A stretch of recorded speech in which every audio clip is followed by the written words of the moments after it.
안녕하세요. 사연을 부탁해입니다. 오늘의 사연을 소개하기에 앞서 구독, 좋아요 부탁드립니다.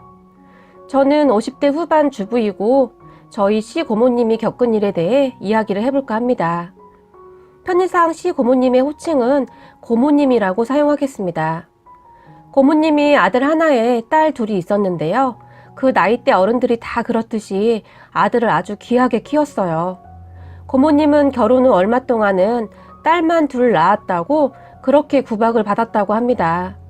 그렇게 서럽게 살다가 나중에 막내 아들을 낳아서 그나마 살만해졌다는 말을 참 많이 했었어요. 그랬으니 정말 귀하게 키웠겠죠. 중간에 고모부님이 돌아가셔서 고생도 많이 하셨지만 정말 열심히 자식들 키우셨고요.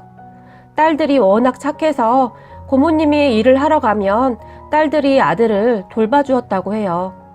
그렇게 고모님은 열심히 사셨고 제가 알기로는 재산도 많이 있으시다고 들었어요. 자식들은 다 잘 성장을 했고 큰 문제도 없었고요. 아들도 귀하게 자라긴 했지만 성격이 크게 나쁘지도 않았고요. 그런데 아들이 결혼 후부터 조금씩 변하기 시작했다고 합니다. 하지만 결혼을 하고부터 변한 것인지 아니면 처음부터 그랬던 것인지는 아무도 모르는 일이었죠. 우선 결혼을 하겠다고 아들이 며느리를 데리고 왔는데 며느리는 성격도 참 좋았고 처음 만난 날부터 고모님에게 어머님, 어머님이라고 부르며 그렇게 살갑게 대했다고 합니다. 그랬으니 착하기만 했던 고모님도 그런 며느리가 마냥 좋기만 했었고요. 그리고 고모님이 제일 고마워했던 부분이 어머님, 저희 결혼하고 나면 꼭 같이 살아요. 저는 어머님이 정말 좋아서 같이 살아도 정말 좋을 것 같아요. 라며 말하곤 했었는데 그 부분에 대해서 정말 고마워했었어요. 며느리가 어찌나 살가운지 딸보다 더 잘한다고 했었어요. 고모님은 처음에는 같이 사는 게 불편하니 따로 살자고 했지만 며느리는 어머님이 이렇게 혼자 계신데 신경 쓰여서 저희만 어떻게 잘 살 수 있겠어요. 그리고 사실 저희 돈도 없어서 저희가 어머님께 얹혀 사는 거나 마찬가지예요. 어머님이 싫다고 하시면 저희는 어디 갈 곳도 없어요. 라고 말을 했다고 합니다. 고모님이 아파트를 하나 마련해 준다고 했지만 며느리가 극구 사양을 했다고 해요. 고모님은 그런 며느리가 예쁘다며 그렇게 자랑을 하고 다녔고요. 며느리는 집에서 살림만 했는데 살림을 그렇게 잘했다고 해요. 거기다가 음식을 그렇게 잘해서 하루가 멀다 하고 맛있는 음식들을 만들어서 고모님에게 주시곤 했대요. 그리고 고모님이 집에 혼자 계신데 외로우시다며 친구분들과 친척들까지 다 초대해서 맛난 음식들을 자주 대접하기도 했고요. 그러니 모든 사람들이 고모님의 며느리를 입에 닳도록 칭찬을 했을 수밖에요. 다들 그런 고모님을 부러워하면서 집에 돌아가면 며느리들을 그렇게 구박했다고 하네요. 그리고 형제들에게도 정말 잘했던 것은 말할 것도 없고요. 고모님의 딸들의 아이들까지 그렇게 살뜰히 챙겼었는데 아이들의 입학식, 졸업식 그 밖에도 생일이라든지 그러한 것도 잊지 않고 꼭 챙겼다고 합니다. 그렇게 고모님은 며느리에게 푹 빠지셔서 며느리 말이라면 그냥 다 믿고 따르게 되었어요. 그런데 말입니다. 이 사람이란 동물이 참 간사하고 속을 알 수 없는 동물이라고 하지 않습니까? 고모님 며느리가 그랬던 것 같아요. 참 안타까웠던 것이 며느리는 모든 것을 철저히 계산하고 그러한 행동을 했던 것이죠. 지금 생각해봐도 고모님이 너무 불쌍하네요. 그렇게 믿고 의지했던 며느리에게 배신을 당했으니까요. 아마도 그래서 그 누구보다도 충격이 컸던 것 같아요. 그렇게 며느리는 철저하게 연기를 했고 가족 그 누구도 그러한 것을 눈치채지 못했어요. 아무튼 그렇게 아무 문제 없이 잘 살고 있었던 어느 날이었어요. 고모님이 저희 시댁에 오셨는데 오시자마자 바닥에 주저앉아서는 대성통곡을 하셨다는 겁니다. 내가 이 나이 먹도록 세상 헛살았어 라고 하시면서요. 그리고 손에 들고 있던 검은색 봉지를 내동댕이 쳐버렸는데 시어머님이 자세히 보니까 풀빵이랑 호떡 같은 것이 들어있었는데 그것들이 다 터져서 난리가 났다고 합니다. 그렇게 저희 시어머니는 놀라서 무슨 일이냐고 물었지만 고모님은 그저 눈물만 흘리며 같은 말만 되풀이할 뿐 입을 굳게 다물고 계셨다고 합니다. 시어머니가 그런 고모님을 우선 방에 눕히고 따뜻한 차를 가져다 드렸는데 아무것도 드시지도 않고 그냥 그렇게 눈물만 흘리셨다고요. 그리고 잠시 후 고모님의 며느리가 저희 시어머니에게 전화를 했는데 죄송한데 저희 시어머님이 아직 안 들어오셨는데 혹시 거기 계신가 해서요. 식사도 못 하셨을 텐데 걱정이 되어서요. 라고 말을 했다고 합니다. 그래서 저희 시어머니가 그러게 무슨 일이 있는 건지 지금 여기 누워만 계시네. 그런데 눈물만 흘리시며 말을 안 하시는데 당최 이게 무슨 일인지 모르겠네. 혹시 자네도 무슨 일인지 모르는가? 라고 말을 했고 고모님의 며느리는 깜짝 놀란 목소리로 네? 저희 어머님이 눈물을 흘리셨다고요? 왜요? 그럴 리가요. 아침에 친구분 만나러 가신다고 기분 좋게 가셨는데요? 라고 말을 하며 바로 저희 시어머님 집으로 오겠다고 하고 전화를 끊었다고 합니다. 그래서 저희 시어머니는 고모님에게 가서는 형님, 지금 형님 며느리가 전화했는데 우리 집으로 형님 모시러 온다고 하네요. 근데 도대체 이게 무슨 일이에요, 형님? 형님 며느리도 전혀 모르는 눈치던데? 라고 물었는데 고모님이 갑자기 화를 내시면서 그럼 못돼 처먹은 것이 여기가 어디라고 와! 라며 고래고래 소리를 질렀다고 합니다. 그 순간 저희 시어머니는 너무 놀라서 혹시 고모님이 치매가 온 것은 아닌지 정말 걱정이 되었다고 해요. 그도 그럴 것이 며느리라면 좋아서 자다가도 벌떡 일어나시는 분이 갑자기 그랬으니 저희 시어머니 입장에서는 당연했던 것이 아닐까요? 하지만 고모님은 그 뒤에도 입을 꼭 다물어 버리고는 말을 하지 않았고요. 그래서 저희 시어머니는 정말 답답해서 고모님에게 형님 내 며느리 같은 사람이 어디 있다고 그러는 거요? 형님 혹시 어디 아픈 건 아니죠? 형님 오늘이 며칠이요? 형님 나이가 어떻게 됐는지는 기억이 나는 거죠? 라며 정말 걱정이 돼서 물었는데 그런 시어머니를 보며 고모님은 더 큰 소리로 땅을 치며 울어버리셨고요. 그렇게 잠시 후 고모님의 며느리가 왔는데 고모님은 방문을 굳게 닫아버리시고는 이런 못돼 처먹은 것이 여기가 어디라고 와! 당장 나가거라! 라며 소리를 질러댔고 저희 시어머니는 고모님이 걱정이 되어서 고모님의 며느리에게 나한테도 말을 안 하셔서 도대체 무슨 일인지 모르겠는데 우선은 그만 돌아가게. 연세도 있으셔서 더 힘들면 안 될 것 같네. 내가 자네 시어머니 진정되면 한번 물어봄세. 나랑 같이 있으니 걱정 말고 우선 돌아가게. 라고 말을 했대요. 고모님의 며느리도 많이 놀란 듯 했는데 울먹울먹하며 돌아갔다고 합니다. 그리고 얼마 뒤 시아버지가 집에 들어오자마자 고모님은 시아버지를 붙들고 다시 대성통곡을 했는데 시아버지가 그런 고모님에게 누님 도대체 무슨 일이오? 말을 해야 알지. 이리 울기만 하면 어쩌우? 무슨 일인지 말 좀 해봐요 제발. 이리 울지만 말고. 이러다 나도 말라 죽겠소. 라며 물었고 고모님은 그런 시아버지의 물음에 힘겹게 입을 여셨는데 충격적인 말들이 쏟아져 나왔다고 합니다. 동생, 내가 정말 창피스럽고 분이 나서 못 참겠네. 며느리 그것이 아주 못돼 처먹은 것이었네. 라고 시작을 하셨다고 합니다. 그런 고모님에게 시아버님이 아니 누님, 시방 그게 무슨 말이오. 그런 며느리가 어디 있다고. 길 가는 사람들한테 다 물어봐요. 누님네 며느리 같은 사람이 어디 있는가? 라고 말을 하셨는데 고모님이 주먹을 힘껏 쥐시더니 가슴을 마구마구 치시면서 그러니까 그것이 그동안 우리를 다 속인 거라니까. 구미호도 그런 구미호가 없다니까. 라며 다시 눈물을 흘리셨다고 합니다. 저희 시부모님은 정말이지 이해가 안 되어서 그런 이모님을 그저 멍이 바라만 보고 있었고요. 시어머니가 그런 고모님이 걱정이 되어서 우선 진정을 시키고 시원한 물을 가져다 드렸고 고모님은 그렇게 다시 말씀을 이어가셨는데 동생, 내가 글쎄 아침 일찍 친구 집에 맞이를 가지 않았겠는가? 그리고 그 괘씸한 것한테는 점심까지 먹고 올 것이니 기다리지 말라고 하고 갔었는데 같이 있던 친구가 갑자기 일이 생겼다며 나가봐야 한다고 하지 않겠는가? 그래서 조금 일찍 집으로 왔지 않았겠는가? 그런데 집에 돌아왔는데 이 괘씸한 것이 친구랑 이야기를 하고 있더구만? 이라고 단숨에 말을 하시고는 숨이 차셨던지 시원한 물을 한 모금 드시고는 그런데 이것이 현관문을 열어놓았지 않았겠는가? 그래서 현관문 앞에서 나도 모르게 이야기를 들었는데 글쎄 내 욕을 그렇게 하지 않았겠는가? 내가 그냥 작은 험담이면 이해하네. 늙은 시엠이 데리고 살려니 힘이 들지 않았겠는가?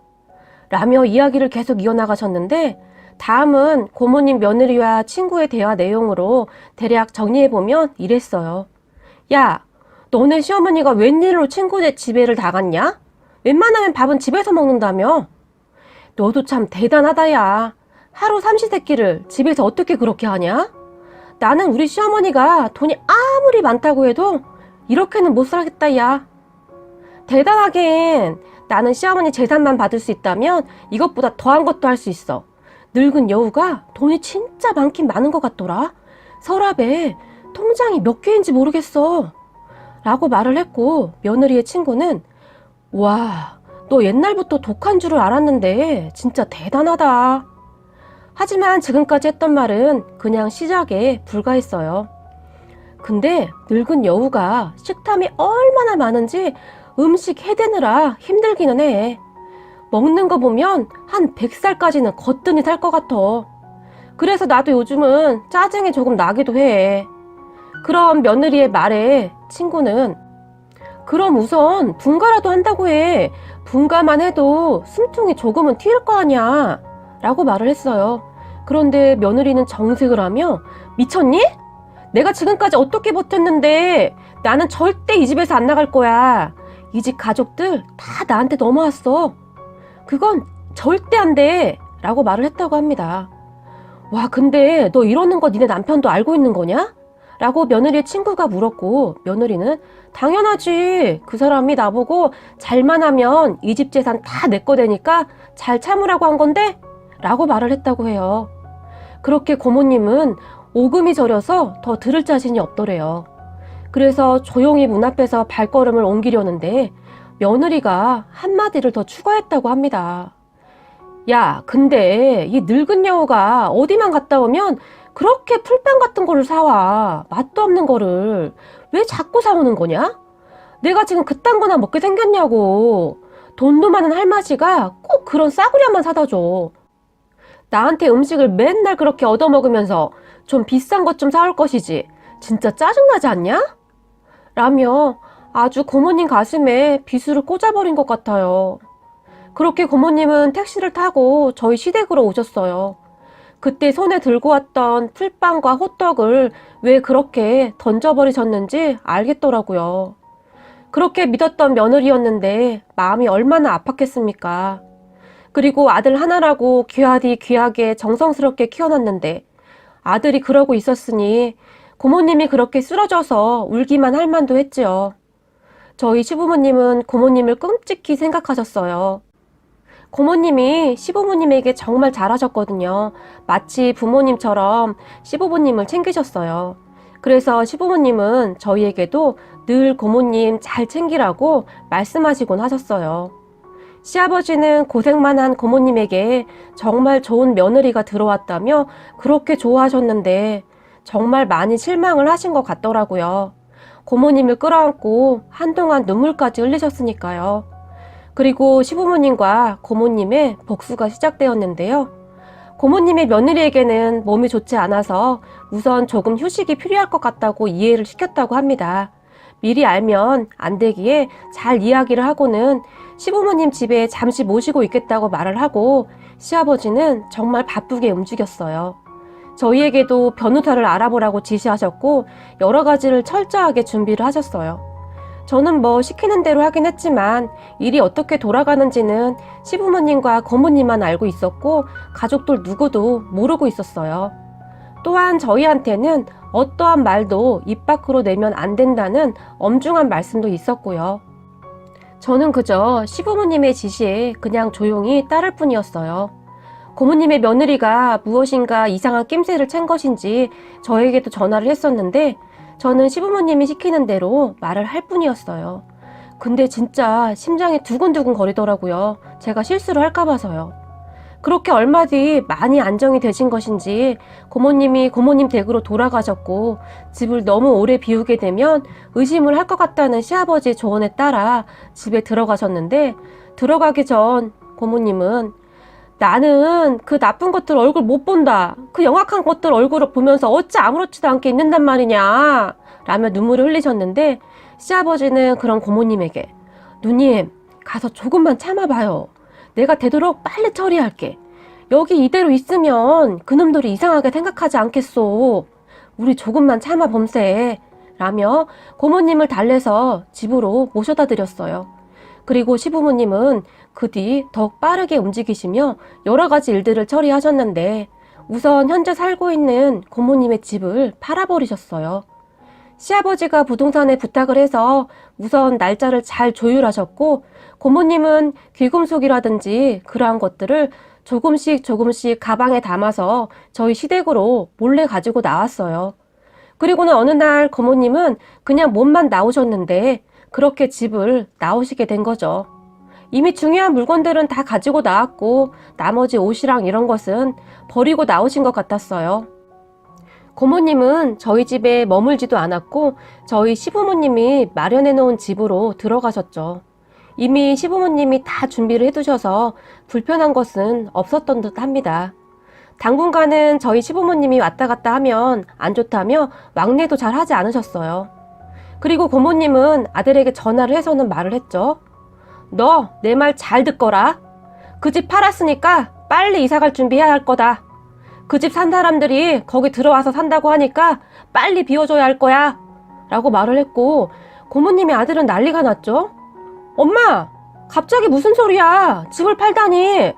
나한테 말도 안 했잖아. 엄마 혹시 치매야? 라며 기리기리 뛰고 난리가 났죠. 하지만 고모님은 내가 차라리 치매가 와서 이 꼴 저 꼴 안 보고 살면 좋겠다 이놈아.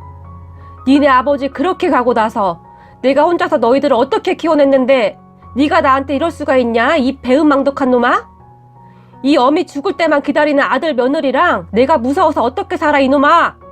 다시는 이 애미 찾지 말거라 라고 말을 했고, 고모님의 아들은 엄마 잠깐만, 엄마 무슨 소리야 그게. 말을 알아듣게 해야지. 도대체 무슨 말이냐고. 고모님이 그런 아들에게 그건 네 마누라한테 물어봐 이놈아. 왜 나한테 이 난리야. 그리고 네 마누라한테 그동안 연기하느라 고생했다고 전해라.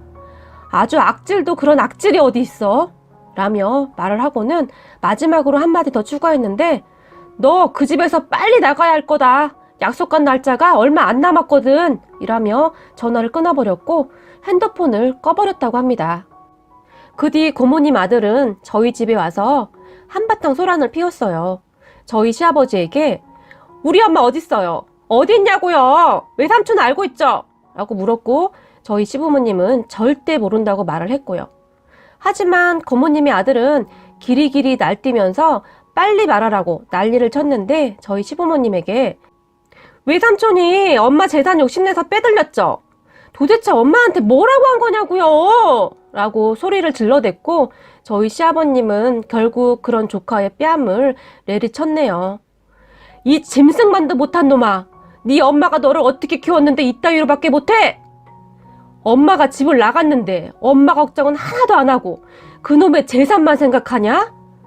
네 엄마가 왜 집을 나갔나 잘 생각해봐 이놈아 라고 벼락이 내리치듯 소리를 질렀어요. 하지만 계속 난동을 피워서 저희 남편이 가서 끌어내야만 했어요. 며칠을 그랬는지 모르겠네요. 그런데 재미있는 것은 며느리는 코빼기도 안 비치더라고요. 그리고는 살던 집에서 나왔다고 하는데 결국 쫓겨났겠죠? 돈이 없으니 어디 월세방을 얻었다는 이야기를 들은 것 같네요. 고모님의 아들은 그 뒤에도 계속 고모님을 찾아다녔지만 못 찾았어요. 시부모님과 고모님이 작정을 하고 준비를 해서 절대 찾을 수가 없었어요. 참 안타까운 게 딸들한테까지도 절대 알리지 않았던 것인데요. 나중에 한참이 지나고서야 딸들하고는 왕래를 했지만 모든 것은 아들한테 비밀로 했었죠. 지금은 고모님이 돌아가셨지만 돌아가시기 전에도 아들한테는 재산을 하나도 안 준 것으로 알고 있어요. 일부는 딸들한테 주고 나머지는 돈이 없어서 공부를 못하는 아이들을 위해 기부했다는 말만 들었어요. 아무래도 자식 잘못 키운 것에 대한 후회와 회한을 그렇게나마 풀고 싶었던 것이 아니었을까 싶습니다. 그리고 저희 시부모님에게도 재산을 조금 남기셨다고 했는데 안 받으셨다고 하더라고요. 그때 조카가 외삼촌이 돈 빼돌렸다고 그 난리를 치고 갔는데 절대 안 된다고요. 시부모님은 오히려 저희 부부에게 내가 안 받아서 서운하니? 라고 물어보셨는데 그게 뭐 저희 것도 아니고 시부모님 주신 건데 저희는 그냥 별 생각도 없었고요. 그리고 고모님 아들이 돈 때문에 그 난리를 치는 것을 보며 돈이 참 무섭기도 하더라고요. 돈에 미쳐서는 길이길이 날뛰던 모습이 지금도 잊혀지지가 않거든요. 그 뒤 고모님의 아들은 그 며느리와 이혼을 했다는 소리만 들었어요. 저도 자식이지만 사람들 참 무섭네요. 아무리 그래도 그렇지 돈에 눈이 멀어서 어떻게 그럴 수가 있나요? 저희 시부모님은 돈이 많은 것도 좋을 게 하나도 없다고 가끔 한숨을 쉬십니다. 그러게요. 사람 나고 돈 났지 돈 나고 사람 났나요? 물론 모든 자식들이 이러하진 않겠지만 부디 이러한 사람들이 없었으면 좋겠네요. 아무리 그래도 키워준 부모에게 이러는 것은 정말 아니지 않습니까? 부모님에게 항상 감사하는 마음으로 살아야겠습니다. 제 이야기는 여기까지입니다. 긴 글 읽어주셔서 감사합니다. 오늘의 사연은 여기까지였습니다. 즐겁게 보셨다면 구독, 좋아요 부탁드립니다. 고맙습니다.